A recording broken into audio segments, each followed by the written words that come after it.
আপনি কি জানেন মা দুর্গার বাহন সিংহ কেন? পুরাণ মতে দেবী পার্বতী 1000 বছর ধরে তপস্যা করছিল শিবকে তার স্বামী হিসেবে পাওয়ার জন্য।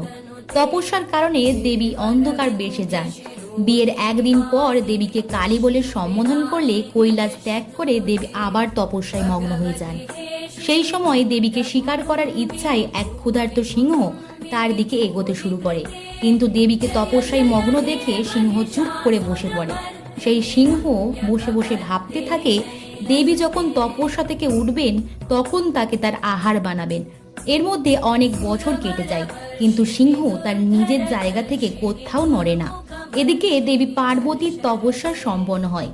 তখন দেবী দেখতে পান যে এই সিংহটি বহু বছর আমার অপেক্ষায় বসে রয়েছে। এই জন্য এইরূপ কর্মের কারণে দেবী পার্বতী সিংহকে তার নিজের বাহন হিসাবে নির্বাচন করেন।